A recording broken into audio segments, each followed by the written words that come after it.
मुलांनो, आज आपण इयत्ता 4च्या मराठी पुस्तकातील 5वा धडा मला शिकायचंय याचा स्वाध्याय सोडवूया. प्रश्न क्रमांक 1. एका वाक्यात उत्तरे लिहा. अ. स्नेहा का रडत होती? उत्तर. स्नेहाचे बाबा स्नेहाला पुढे शिकू देत नव्हते म्हणून स्नेहा रडत होती. आ. सरपंचांनी बबलीला कोणत्या इयत्तेत प्रवेश घेतला होता? उत्तर. सरपंचांनी बबलीला 5व्या इयत्तेत प्रवेश घेतला होता. इ. मुख्याध्यापक आणि सरपंच सखारामच्या घरी का गेले? उत्तर.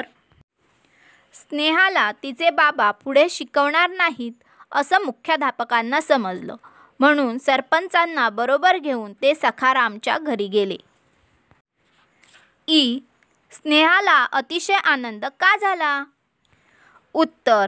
स्नेहाच्या बाबांनी तिला पुढे शिकवण्याचा निश्चय केला म्हणून तिला अतिशय आनंद झाला. प्रश्न क्रमांक 2. 3-4 वाक्यात उत्तरे लिहा.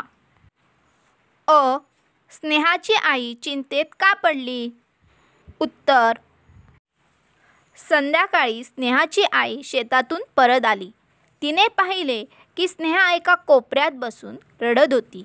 रडून रडून तिचे डोळे सुजले होते. त्यामुळे स्नेहाची आई चिंतेत पडली. आ. मुख्याध्यापक सखारामला पोटतिडकीने काय सांगू लागले? उत्तर. सखा भाऊ, तुमची लेक हुशार आहे. तिनं शिष्यवृत्ती परीक्षा दिली आहे. तिला पुढे शिकवा, स्वावलंबी बनू द्या, असे मुख्याध्यापक सखारामला पोटतिडकीने सांगू लागले. इ. सरपंच समजुतीच्या स्वरात सखारामला काय म्हणाले? उत्तर. सरपंच समजुतीच्या स्वरात सखारामला म्हणाले की तुझी मुलगी माझ्या बबली एवढीच आहे. तिच्या वर्गामधीलच आहे. मी तिला 5व्या इयत्तेत पाठवणार आहे. आडगावची शाळा इथून फक्त अर्ध्या तासाच्या अंतरावर आहे. माझ्या मुलीबरोबर तुझी मुलगीही एसटीतून जाईल. इ. सखारामने शेवटी कोणता निर्णय घेतला? उत्तर. स्नेहाचे शिक्षण अपूर्ण ठेवणार नाही. दिवस रात्र कष्ट करीन, रक्ताचे पाणी करीन, पण माझ्या मुलीला मी शिकवीनच, असा निर्णय सखारामने शेवटी घेतला. प्रश्न क्रमांक 3. खालील शब्दसमूहांचा किंवा वाक्प्रचारांचा अर्थ सांगून वाक्यात उपयोग करा. अ. चिंतेत पडणे. चिंतेत पडणे म्हणजे काळजी करणे. वाक्य. मी खूप आजारी पडल्यामुळे आई चिंतेत पडली. आ. गहिवरून येणे. अर्थ मन दाटून येणे. वाक्य. फार दिवसांनी सैनिक मुलाला घरी आल्याचे पाहून आईला गहिवरून आले. इ. डोळे पाणावणे. अर्थ डोळ्यात अश्रू दाटणे. वाक्य. गरीब मुलांची परिस्थिती पाहून माझे डोळे पाणावले. इ. अचंबा वाटणे. अर्थ आश्चर्य वाटणे. वाक्य. अचानक मला नवीन सायकल आणली हे पाहून मला अचंबा वाटला. उ. पोटतिडकीने बोलणे. अर्थ मनापासून बोलणे. वाक्य. परीक्षा जवळ आल्यावर आई रामूला पोटतिडकीने समजावून सांगत होती की अभ्यास कर. उ. रक्ताचे पाणी करणे. अर्थ भरपूर कष्ट करणे. वाक्य. शेतकरी शेतामध्ये रक्ताचे पाणी करून पीक पिकवत असतो. प्रश्न 4. तुम्हाला काय वाटेल ते लिहा. अ. खूप पुस्तके पाहून. उत्तर.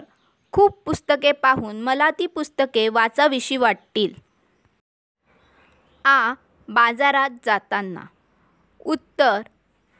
बाजारात फिरताना मला खाऊ, खेळणी घ्यावीशी वाटतात. इ. आजारी व्यक्तीला पाहून. उत्तर. आजारी व्यक्तीला पाहून मला फार वाईट वाटेल. इ. झोपेत असताना कोणी हाका मारल्या तर? उत्तर, झोपेत असताना कोणी हाका मारल्या तर मी पटकन उठेन व कोणी हाक मारली ते बघेल. प्रश्न क्रमांक 5.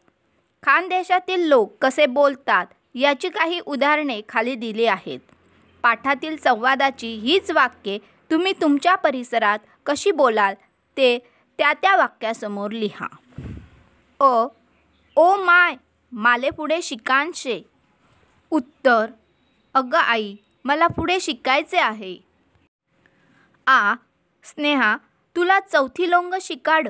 आते, आणखीन पुढे शिकीसन काय करशील तू? उत्तर, स्नेहा, तुला चौथीपर्यंत शिकवलं, आता अजून पुढे शिकून काय करशील तू?